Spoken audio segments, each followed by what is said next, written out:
अब मैं आपको बताऊं, ये एक 1947 देश की आजादी के बाद का एक सबसे बड़ा आंदोलन इस देश के अंदर होने जा रहा है, जो देश के किसान का आंदोलन है। ये किसान का अनाज खाता है, उसका फर्ज बनता है कि वो देश के किसान को आकर समर्थन करे। 26 जनवरी के अवसर पर जो भी देश के अंदर घटना घटी, वो घटना बहुत ही दुर्भाग्यपूर्ण है और उसकी मैं कड़े शब्दों में निंदा करता हूं। देश के किसान के बीच में थे जिन्होंने देश के किसान को डिमोलाइज किया, देश के किसान को भड़काने का प्रयास करा और भड़काऊ भाषण देकर कश्मीर से कन्याकुमारी तक देश के किसानों को जो बदनाम करने की साजिश देश की सरकार के द्वारा रची गई थी। हमारा भारतवर्ष है, इस भारतवर्ष को आजाद कराने में बहुत से वीर सपूतों ने अपने शरीर को शहादत दे दी। लेकिन आज इतना स्तर गिरा चुकी है अपना, नीचे जितना बरेली के बाजार का झुमका नहीं गिरा, देश की मीडिया का स्तर गिर चुका है। अरे किसान के लिए आप कील लगा रहे हैं, किसान के लिए आप आंसू गैस के गोलों का प्रयोग कर रहे हैं, किसान के लिए आप कोबरा वायर्स का प्रयोग कर रहे हैं। वो कोबरा वायर्स, वो कटीले तार जो आप अपने खेत में आवारा पशुओं को रोकने के लिए नहीं लगा सकते। सरकार की नजर में किसान की अहमियत आवारा पशुओं से भी बदतर है, ये देश की सरकार दिखाना चाह रही है। जब संसद में आपका ढोंगी नाथ रोता है और आपका 56 इंच वाला रोता है, तो वो आंसू नहीं दिखाई देते आपको? वो कैसे रोता है? वो तो मुकदमे को लेकर ही रो जाता है। जब राजनाथ सिंह उनकी मंच पे आकर संबोधित करने के लिए आते हैं, आज भी दूसरी सरकार है, भाजपा की सरकार है, तब भी राकेश टिकैत खड़े हैं, क्योंकि वो किसान। मुझे बताइए, हेमा मालिनी भी तो गेहूं काटने पहुंच जाती हैं और ट्रैक्टर पे भी बैठ जाती हैं, उनके पास भी तो अपार संपत्ति है। तो हेमा मालिनी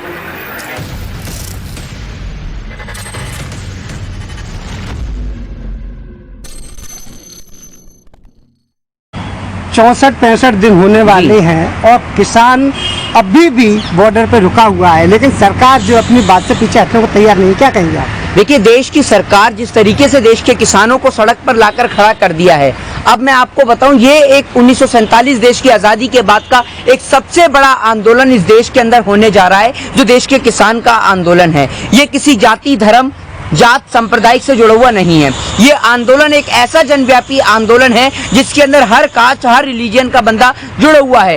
हर एक वो व्यक्ति जो रोटी खाता है, देश के किसान का अनाज खाता है, उसका फर्ज बनता है कि वो देश के किसान को आकर समर्थन करे। और आपको इससे आपत्ति क्या है, ये बताइए? नहीं, बिल्कुल, अगर 26 जनवरी के दिन कोई लाल किले पे चला जाएगा तो निश्चित तौर पर सरकार को आपत्ति होगी कि नहीं? 26 जनवरी के अवसर पर जो भी देश के अंदर घटना घटी, वो घटना बहुत ही दुर्भाग्यपूर्ण है और उसकी मैं कड़े शब्दों में निंदा करता हूँ।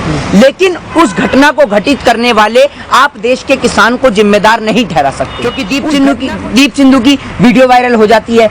ऐसे ही लाखों, हजारों दीप सिंधु देश के किसान के बीच में थे जिन्होंने देश के किसान को डिमोलाइज किया, देश के किसान को भड़काने का प्रयास करा और भड़काऊ भाषण देकर कश्मीर से कन्याकुमारी तक देश के किसानों को जो बदनाम करने की साजिश देश की सरकार के द्वारा रची गई थी, वो साजिश पूर्ण रूप से असफल होती नजर आई और अब देश की सरकार की पूरे देश के अंदर किरकिरी हो रही है। आप एक बात बताइए, जो तैनाती सरकार अगर यही आंसू गैस के गोले, यही वाटर कैनन का पानी अगर अरुणाचल प्रदेश के अंदर घेर देती, जिसको लेकर प्रधानमंत्री और भाजपा वाले कहते थे कि चाइना आता है और पिकनिक मनाकर चला जाता है, आज तो पिकनिक के साथ साथ वो अपना गार्डन भी खरीद रहा है और हमारे यहाँ पर आकर हमारी जमीन को लेकर जा रहा है। हमें इससे आपत्ति है, क्योंकि ये हमारा भारतवर्ष है। इस भारतवर्ष को आजाद कराने में बहुत से वीर सपूतों ने अपने शरीर को शहादत दे दी, लेकिन आज अगर मातृभूमि पे हमारी पे कोई कब्जा करेगा तो हम हरगिज कब्जा नहीं होने देंगे। देश की मीडिया इतना स्तर गिरा चुकी है अपना, नीचे जितना बरेली के बाजार का झुमका नहीं गिरा, देश की मीडिया का स्तर गिर चुका है। आप ये देखिए, वो अरुणाचल प्रदेश को लेकर नहीं दिखाएगी, लेकिन किसान को लेकर दिखा देगी। अरे किसान के लिए आप कील लगा रहे हैं, किसान के लिए आप आंसू गैस के गोलों का प्रयोग कर रहे हैं, किसान के लिए आप कोबरा वायर्स का प्रयोग कर रहे हैं। वो कोबरा वायर्स, वो कटीले तार जो आप अपने खेत में आवारा पशुओं को रोकने के लिए नहीं लगा सकते, लेकिन देश की सरकार किसानों को रोकने के लिए लगा रही है। मतलब सरकार की नजर में किसान की अहमियत आवारा पशुओं से भी बदतर है, ये देश की सरकार दिखाना चाह रही है। आज अगर देश के महापुरुष राजगुरु सुखदेव, भगत सिंह, मौलाना अब्दुल कलाम आजाद, शहीद भगत सिंह, शहीद उधम सिंह और शहीद चंद्रशेखर आजाद, महारानी लक्ष्मीबाई और तमाम देश के शहीद अगर देश के खातिर अपने प्राणों को न्यौछावर नहीं करते, तो आज भी आप और हम किसी अंग्रेज के घर में बैठ के उसके जूते और चप्पल साफ कर रहे होते। वो तो उन देश के तमाम देशभक्तों को दिल से सैल्यूट है। और आप एक बात मुझे बताइए, आपको राकेश टिकैत के आंसू झूठे नजर आ जाते हैं? जब संसद में आपका ढोंगी नाथ रोता है और आपका 56 इंच वाला रोता है, तो वो आंसू नहीं दिखाई देते आपको? वो कैसे रोता है? वो तो मुकदमे को लेकर ही रो जाता है।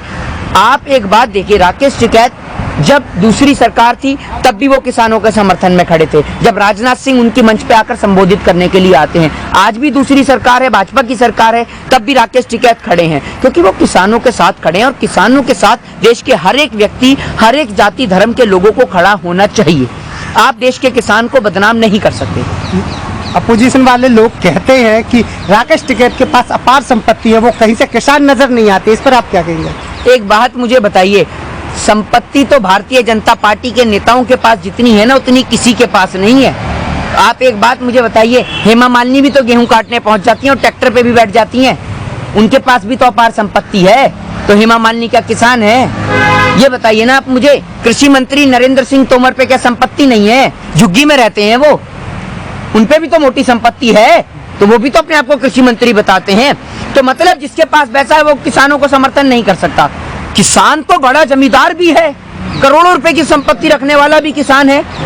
भारत एक कृषि प्रधान देश है और भारत देश के अंदर 65% जनता देश की कृषि से जुड़ी हुई है, जिसके अंदर बड़े किसान भी हैं और छोटे तबके के किसान भी हैं, जिनके पास कई हेक्टेयर की, छोटे हेक्टेयर की भूमि भी है, और कुछ ऐसे किसान हैं जिनके पास छोटी भूमि है। तो हमारे देश के अंदर हर तरीके का किसान है। तो उसका मतलब ये नहीं कि मतलब ये आंदोलन जो है ये छोटे ही किसानों का है। आप ये कहना चाह रहे हैं क्या? देश के हर एक किसान का ये आंदोलन है और देश के हर एक व्यक्ति का जो भी रोटी खाता है उसका फर्ज बनता है कि वो देश के किसान को समर्थन दे। जाते जाते और फिर 26 जनवरी को कुछ ऐसा हुआ कि फिर दोबारा आ गए और पहले से ज्यादा भीड़ हो गई है यहाँ पे इकट्ठे। तो क्या लगता है, किसान दोबारा जागरूक हो गए या राकेश टिकैत के आंसुओं की धार है? देखिए, आंसुओं की धार नहीं, देश का किसान जागरूक था। जो 26 जनवरी के मौके पर वापस अपने घर की ओर लौटा था, वो धीरे धीरे सब लोग वापस आ गए हैं और दुगनी तादाद में आ चुके हैं, और वो आ भी रहे हैं। आपने देखा बागपत के अंदर, बड़ौत के अंदर और तमाम जगहों पर मीना कास्ट से लेकर आपने देखा जाट हो, गुर्जर हो या तमाम समुदाय, ब्राह्मण समुदाय के लोग, तमाम समुदाय के लोग अब एकजुट होकर किसानों को समर्थन देने के लिए बड़ी तादाद में आ रहे हैं। उसके पीछे कारण है पुलिस ने जो बर्बरता, जो सरकार ने जो बर्बरता दिखाई है देश की पुलिस के जरिए। पुलिस में किसके बच्चे हैं? देश के किसान के बच्चे हैं। आर्मी में किसके बच्चे हैं? देश के किसान के बच्चे हैं। आप एक बात मुझे बताइए, वो बेटा जिसका पिता पुलिस के अंदर है, क्या वो अपने पिता के ऊपर लाठी चला सकता है? कभी नहीं चला सकता ना।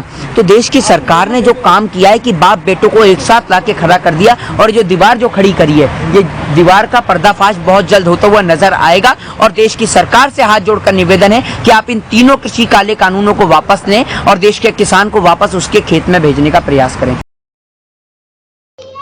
NCR करंट न्यूज को सब्सक्राइब करें और नोटिफिकेशन सबसे पहले पाने के लिए दबाएं बेल आइकॉन।